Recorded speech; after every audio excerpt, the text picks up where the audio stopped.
जो है सोच सबसे पहले परिवार से ही डेवलप होती है।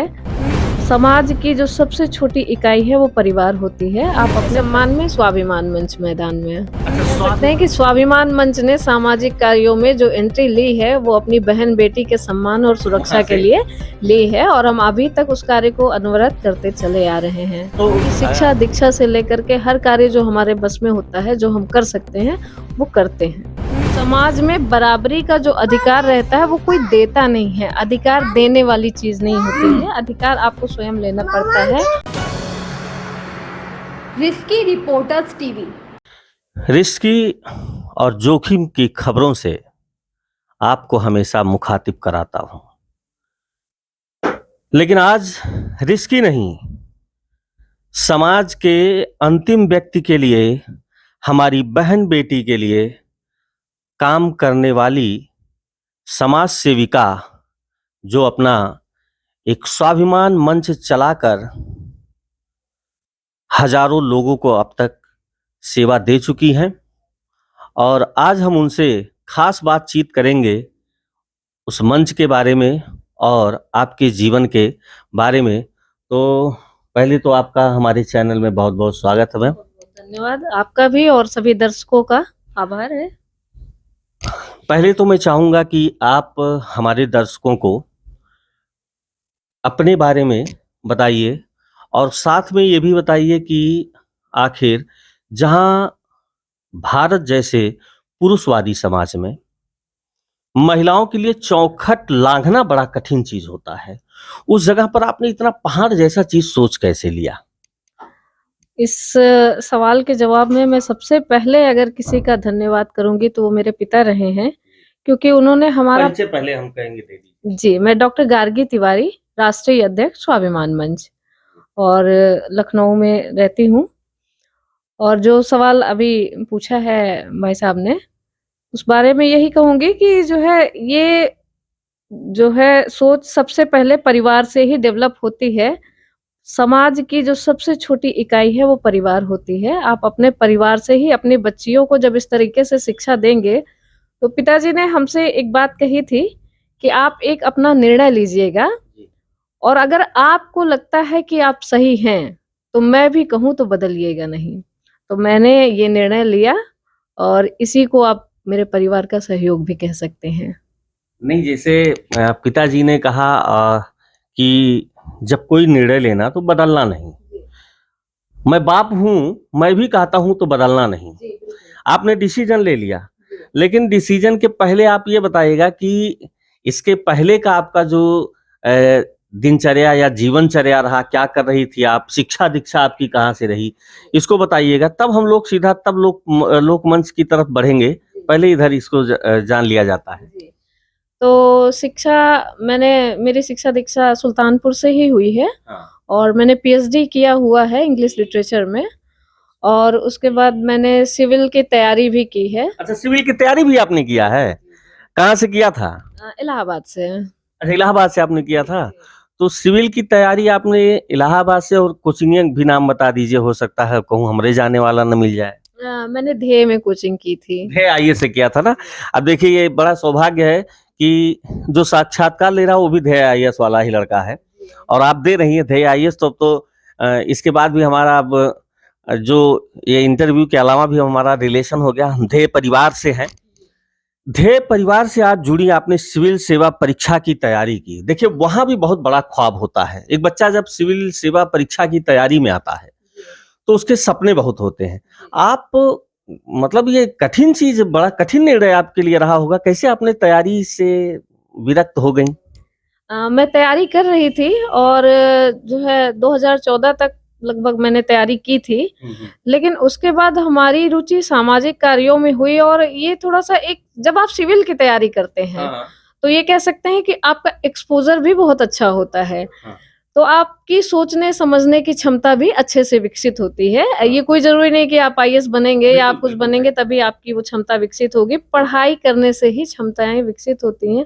तो मुझे ये लगा कि जो कार्य मैं करना चाह रही हूँ, समाज के लिए मैं जो भी करना चाह रही हूँ, अगर मैं कल को कोई अधिकारी बनती हूँ, तो एक निश्चित नियम, एक निश्चित दायरे में, एक निश्चित स्थान पर मैं बंध जाऊंगी और शायद मैं वो नहीं कर पाऊंगी जो मैं करना चाहती हूँ। फिर क्योंकि रुचि इधर सामाजिक कार्यों की तरफ हो गई थी और तब कठिन निर्णय ही रहा, लेकिन तब ये सलाह जो मेरे पिताजी ने मुझे दी थी, कह सकते हैं कि काम आई। जी, तो मैंने उसको ड्रॉप किया और मैं इधर सामाजिक कार्यों की तरफ बढ़ चली हूँ। तो स्वाभिमान मंच की यानी स्थापना आपने 2014 में कर दी।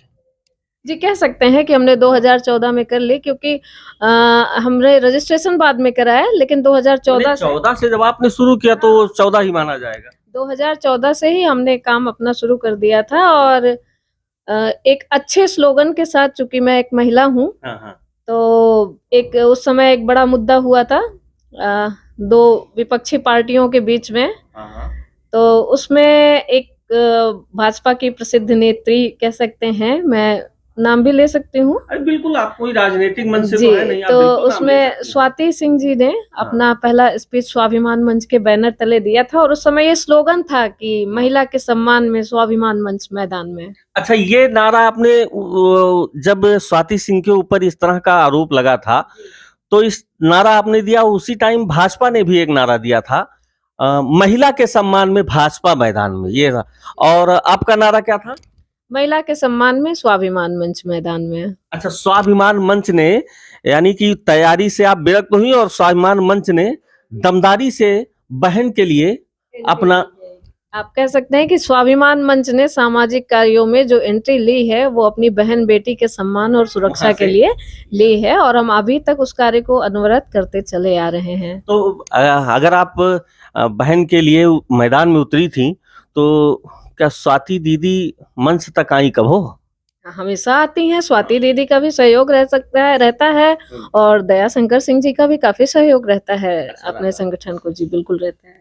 अब बताइएगा कि जो अपना स्वाभिमान मंच है, ये किस किस क्षेत्र में और किनके किनके लिए काम कर रहा है? मुख्य रूप से चूंकि स्वाभिमान मंच की राष्ट्रीय अध्यक्ष एक महिला है, तो महिला होने के नाते हम लोग महिलाओं पर काफी फोकस करते हैं। महिलाओं के जो भी मुद्दे हैं, आप शिक्षा से जुड़े मुद्दे कह सकते हैं, स्वास्थ्य से जुड़े मुद्दे कह सकते हैं, आप उनको एक जागरूक करने के लिए कह सकते हैं, इन सब मुद्दों पे हम काम करते आ रहे हैं। विद्यार्थियों के लिए भी काम करते आ रहे हैं, हम कैरियर काउंसलिंग का कार्य कर रहे हैं। अभी रिसेंटली हमने आजमगढ़ में बीजेपी के साथ टाई अप करके आर्ट एंड क्राफ्ट का भी एक कार्य किया था और इसके अलावा युवाओं के लिए हमने एक बार अभी राज्यपाल को ज्ञापन भी सौंपा था युवा आयोग के गठन के लिए। अच्छा, युवा आयोग के गठन के लिए। अच्छा, इसमें क्या है युवा आयोग में? युवाओं के जो भी मुद्दे हैं, चाहे वो रोजगार संबंधी मुद्दे हों, चाहे वो स्वास्थ्य संबंधी, शिक्षा संबंधी, जो भी युवाओं के मुद्दे हों, वो एक युवा आयोग को गठन करके उसके द्वारा उनको सॉल्व किया जाए, पूरा किया जाए।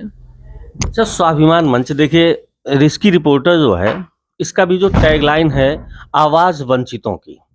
तो मैं कहीं भी हर इंटरव्यू करता हूं तो मेरा ये प्रश्न हर किसी से होता है कि भाई सब कुछ तो ठीक है, युवा भी आ गया, समाज के अंतिम व्यक्ति के लिए स्वाभिमान मंच में क्या है?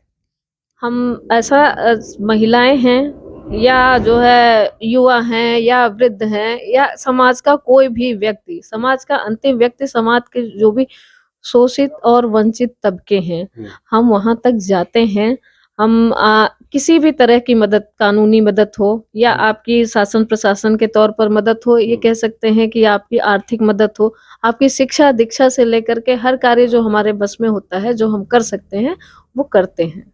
अच्छा, स्वाभिमान मंच में आज अभी तक में अगर आपने 18 में ही कराया रजिस्ट्रेशन, फिलहाल तो मैं 14 ही मानूंगा कि 14 से आप, 14 से तो जब 14 में आप इस मार्ग में निकली थी, परिवार का क्या योगदान था आपके निकलने में? परिवार का योगदान, आप कह सकते हैं कि अगर आपको रोका नहीं गया तो ये स्वयं में ही बहुत बड़ा योगदान है। माने यह वाला खाली मिला था। हाँ, यही योगदान आप कह सकते हैं कि यही योगदान रहा है कि परिवार ने हमको रोका नहीं। करना तो आपको, कोई भी आप काम कर रहे हैं तो आपको स्वयं ही होता है। करना तो स्वयं में होता है, और लेकिन एक स्त्री के लिए, मैंने पहले भी कहा था कि पुरुषवादी समाज में स्त्री के लिए चौखट लांघना ही बहुत बड़ी चीज होती है। तो ये निर्णय आपका बड़ा अच्छा था कि आपने लिया, लेकिन आप उस समय अकेली ही निकली रही होंगी। और इतना बड़ा सोच आप लेकर निकली थी, तो एक बार डर वर नहीं लगा, भय नहीं लगा यार कैसे कर पाएंगे? नहीं, आप ये कह सकते हैं कि जब आप किसी चीज के लिए दृढ़ निश्चय हो आपके मन में, आप एकदम संकल्पित हो, तो आपका लक्ष्य, आपका कार्य पूरा होता ही होता है। ये कह सकते हैं कि पूरी प्रकृति आपका सहयोग करती है उस कार्य को पूरा करने में। लगभग कितने लोग आज तक मंच से जुड़ चुके हैं? आप हर जिले में हजारों लोग जुड़े हुए हैं। अच्छा, हर जिले में हजारों लोग हैं। जी, जी, लगभग सभी जिलों में संगठन कार्यरत है। चलते चलते एक प्रश्न और करूंगा। जी। पहला चीज ये बताइए कि आपने हजारों लोगों को जोड़ा, हजारों लोगों के पास आप पहुंच रही हैं, पारिवारिक जिम्मेदारियां, और जो भी मैं आया तो देखा छोटे छोटे बच्चे भी आपके पास, तो ये दोनों जिम्मेदारियों का निर्वहन कैसे हो पाता है? देखिए, जिम्मेदारियां तो सामाजिक भी होती हैं और पारिवारिक भी होती हैं। ये आपके ऊपर रहता है कि किस तरीके से उसको आप मैनेज करके चलते हैं। जैसे अभी आप देख भी रहे हैं। वही मैं अभी मैं चर्चा ही कर रहा था। आप कुछ कहेंगे? हेलो कर दीजिए। आप नहीं कुछ कहोगे? हेलो कर दो। अब तो गायब हो गए। हाँ। तो इसलिए चूंकि बच्चा अभी छोटा है, तो हाँ। बच्चे की जिम्मेदारी के साथ आप सामाजिक जिम्मेदारियों का जब निर्वहन करते हैं, तो कह सकते हैं कि ये एक बड़ा टास्क होता है। लेकिन फिर हम कह रहे हैं कि जब आप दृढ़ संकल्पित होते हैं, तो आप दोनों ही कार्य के लिए समय निकालते हैं। अच्छा, आप ये बताइएगा कि चैनल के हमारे दर्शकों को, और आपके भी तमाम लोग इस चीज को देखेंगे, तो हमारे दर्शकों को क्या शुभकामना देना चाहेंगे और सुझाव क्या देना चाहेंगे कि उन्हें अपने जीवन में अगर कुछ ऐसा करना हो तो वो ताकत कहाँ से उन्हें मिले? किसी भी व्यक्ति को ताकत अपनी अंतरात्मा से ही मिलती है। आप अंदर से ही आप स्वयं प्रेरित होते हैं। हो सकता है आप किसी को देखकर प्रेरित हो, या हो सकता है आप किसी स्वयं से प्रेरित हो कि किस तरीके से आपको कार्य करना है। हमको बोलना है। हाँ बोलिए। नहीं बोलना है। तो इस तरीके से अगर खास करके मैं संदेश अपना महिलाओं के लिए देना चाहती हूँ कि चूंकि समाज में निकल रही हूँ, तो देख रही हूँ कि महिलाओं के लिए जो मेरा सुझाव है कि आपको समाज में बराबरी का जो अधिकार रहता है वो कोई देता नहीं है। अधिकार देने वाली चीज नहीं होती है, अधिकार आपको स्वयं लेना पड़ता है। और जब आप इकोनॉमिकली इंडिपेंडेंट होते हैं, आप मानसिक रूप से इंडिपेंडेंट होते हैं कि आपकी सोच किस तरीके से, आपको किस तरीके कार्य करना है, तभी आप वास्तविक रूप में आप जो है समाज में बराबरी के हकदार भी होते हैं, और तभी आप अपना हक भी ले पाते हैं। और सभी दर्शकों को इसी के साथ में शुभकामनाएं देती हूँ कि आप अपना एक लक्ष्य बना करके अपने उस लक्ष्य को प्राप्त करने के लिए आगे निरंतर बढ़ें। आप सभी को शुभकामनाएं।